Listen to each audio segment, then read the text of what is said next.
We bought our chateau initially to run it as a bed and breakfast, and although it was a success, 2 years ago we decided to stop the business and to turn the chateau into our family home.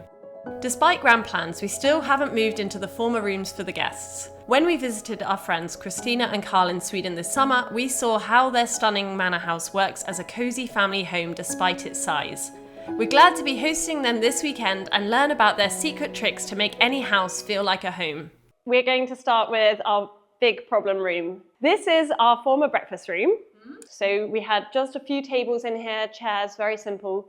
It's south-facing room, lots of light and windows. But as soon as we shut down the guest house, we just didn't really do anything with it. Until recently, it still had the tables and chairs in. I see. As soon as it's night, we are sitting here, we try to sit here at night, it's cold, it's not cozy. And when we saw your place, we thought we want to achieve something like you did in your house, where every room seems to have a function and every room seems to be perfectly decorated, perfectly painted for that very function. We're lacking that sort of family space where we can relax together, watch a movie, or maybe on the weekend, or just, a sort of more nice space to relax as a family. I think also thinking about breaking up the use case of the room, maybe it's not one TV room, where you have to fit a 75-inch TV for that particular Friday night. Maybe it's splitting it, so you have one room that's less formal with a TV, and then maybe you do have a more formal sitting room when you do have family over. So are you saying I can keep my giant TV? I'm trying to make that argument for you. We do have salons left that are more formal, and once we have family over, and whether it's Christmas or whatever it is, we're not going to watch a movie with dim lights and nothing but the movie. We're going to be talking to each other, and the TV doesn't matter. This was a really nice place for the grown-ups, and then the kids could be in the salon just next. The doors could be open, they could be closed. This is our old sofa from our old house in the suburbs of Paris. When we first moved here, we tried it in this space and we said, oh, it doesn't really work. And so we said, no, it has to go in the kids' playroom. And it's completely destroyed. It's obviously had kids, dog, everything on it. Anyway, when we were looking for a new sofa, we said, maybe this is the exact measurements of the sofa that we were looking at. So we had this idea at 10:30 at night to just move it in here, just to try it and see. And we were like, actually, this is the perfect size. One of our primary tricks of sort of solving a room, if you will. Clear out the room. Yeah, and start with what you have. I mean, it's better to just have the wrong chair than having no chair. So what do you think about this sofa here? I think it's great. I love the color. I love Not the color, no. I do love the color. Yeah, I like it too. Really? Yeah. And I like the layouts. My idea was to actually reupholster this. We saved up for a year to pay for this. So it has a lot of memories as well, and I feel like it would be a fun project. Our approach is always, don't put in friction in the process that is unnecessary friction. Don't limit yourself by saying, we can't furnish the room unless we buy a completely new sofa. But you can always take it in baby steps. But in order to take baby steps, you also need to have, the vision. You need to know what you're looking for in order to get it. I would like to hear your opinion. I've been debating whether to repaint in here. When we came here, we thought this is a lovely breakfast room, it's a morning room, it needs to be light, and right now this color, at nighttime it's quite gray and cold. I love the feeling in our evening salon. It's a very deep blue-green and it has this cocooning feel. As soon as you go in there, you feel it's cozy. So I kind of want to achieve the same feeling in this room. Do we repaint it when we've already spent so much time painting it 5 years ago? But then I think we have to accept this. We have to think of it afresh and be like, this is a new room. Don't underestimate the importance of perhaps repainting some of it, because otherwise you might risk the feeling of we're still sitting in the breakfast room. Another thing also, in terms of white, it's our rule of thumb, we never use white, ever. And that's mostly a function of the rooms are so big, you have tons of light coming in. You can afford to not have white, and you can color drench the ceiling, and it's okay. It's not going to lower the ceiling of the room. It's so funny because I think, I've heard people suggest that, and it's always something that's really intimidated me to have color on the ceiling. We thought we had to sort of respect this classical style, so having white ceilings. But I think our style has evolved, not being scared to have that more modern approach to some of the decorating. And it's interesting because we have a lot of that in our home, coffered ceilings. And they're usually very, very dark. And the ones that we have currently are extremely dark because they smoked a lot of cigars indoors back in the day. But it only goes to show that back then, this ceiling could be a statement piece in the room. Yeah. And for some apparent reason, nowadays, the ceilings are just supposed to be white. That's not going to be the statement of the room. And we just couldn't agree with that because there's so much you can do with it. Your snug area, the library, had that really cozy feeling, and you said, yeah, we painted the ceiling, and I was like, oh, it looks amazing. We don't do it everywhere. I think you made a educated reference to some architect that talked about ceilings going up and down, or the experience moving from room to room. Some rooms being light and airy, and others being dark and cozy, inviting you to sit down. It's sort of going in between the library with the painted ceiling, everything's snug. You're supposed to sit, it's a library. And then you walk out into the adjacent dining room and it's light and airy. It's not white, but it's light and airy. And you don't have a problem here with the ceiling height being low, that it would like, oh, it will, shrink the room or anything. I mean, you have amazing ceiling height, so it's not really a problem for you. I've done the Guild with the Mirror, and I think that already helps to bring in a little bit. You were talking about earlier at breakfast about bringing kind of metals into your home and that reflecting the light, and that's helping to warm the space. So what do you feel about like curtain draping? Anything in here, it's kind of an echoing room. So of course we need textiles, a lot of textiles, and that's how you make it, cozy. So first of all, rugs. Yeah, you need like a big rug in here.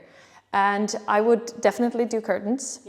I never put curtains in front of the window because we want as much natural light that we can. So it's always on the side, like this much over the glass, and the rest is on the side. And what sort of fabrics would you suggest? Do you think like linen?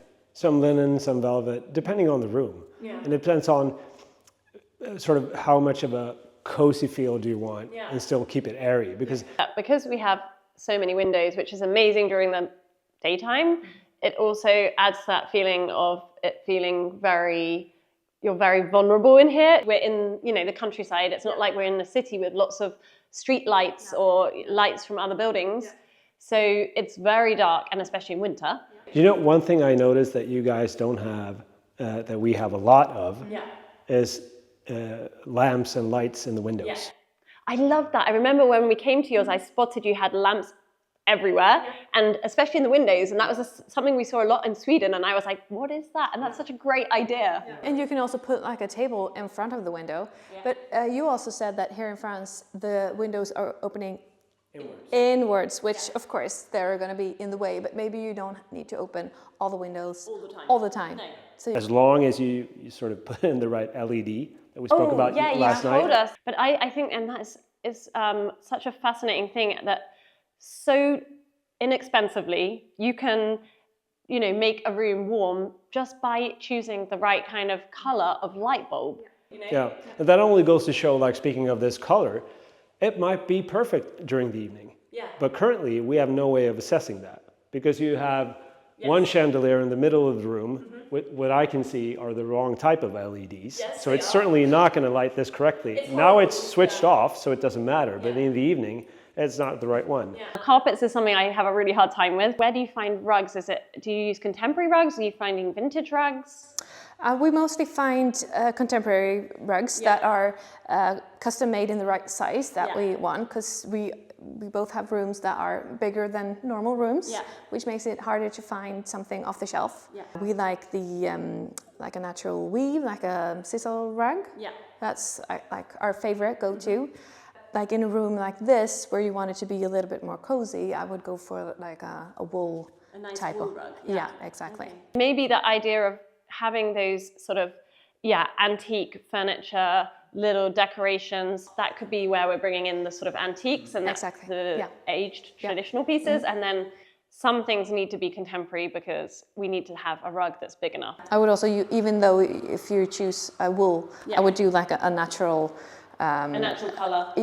For that. The trick that we have is utilizing spotlights in every room. Oh yeah, we So did that's that in your library. main We always, tip. it's the main tip, right? And that almost goes before anything else, because that's going to shine a light literally on whatever you put under it. Yeah. So what we do typically in a large room or any room is that we line the room with a spotlight track. We would have spotlights shooting a very narrow beam on each of the seats. So you highlight it, and whatever fabric you put down, it's going to be highlighted. You can't. So again, it's so much about lighting.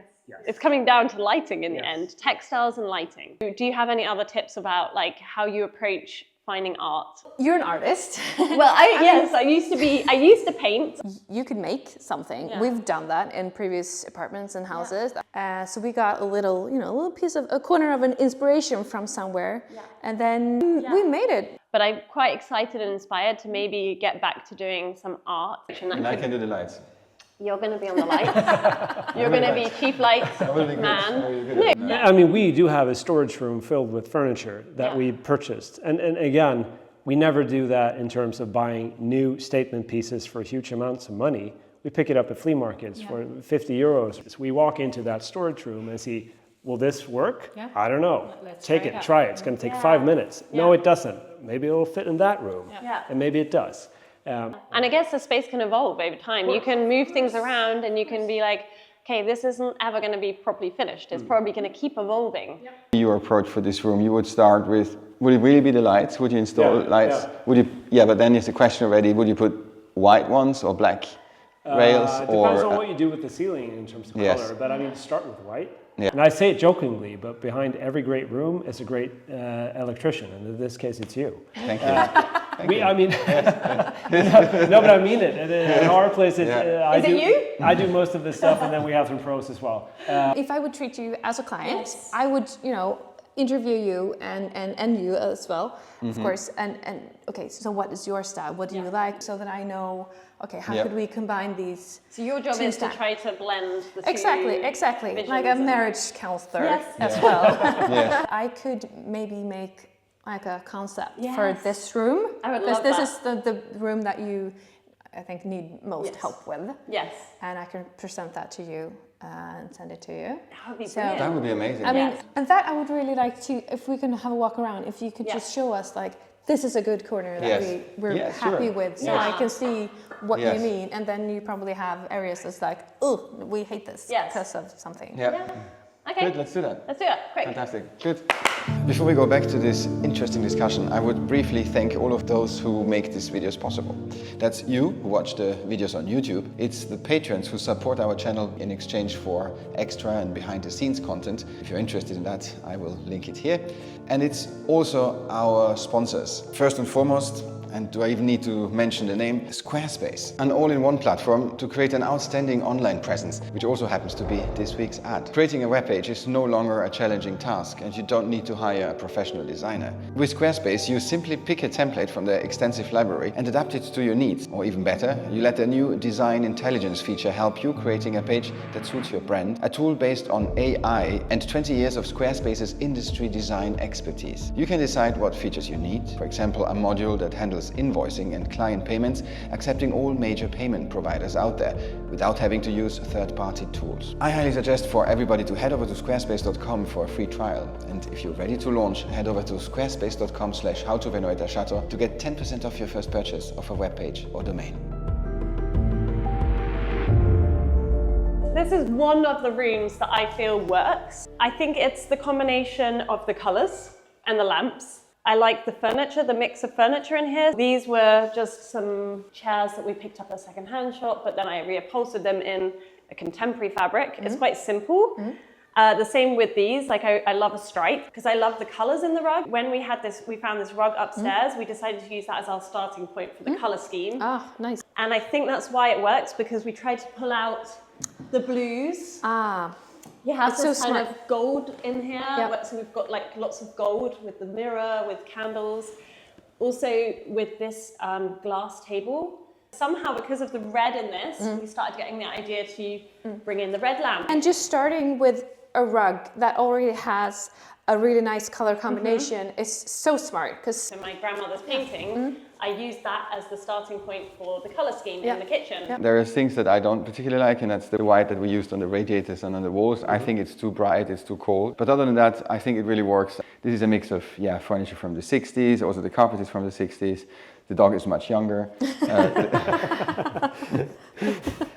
and you're from the 70s. How dare you? Yes, I am. But also this side, the table, that's a nice table that I had like for... We had that in Paris. I bought that like 14 years ago when Yeah. nobody bought this kind of furniture. But I thought, I felt that they will be up and coming, this kind of thing. And I think that's a piece that will always work. We will never be tired of this kind of...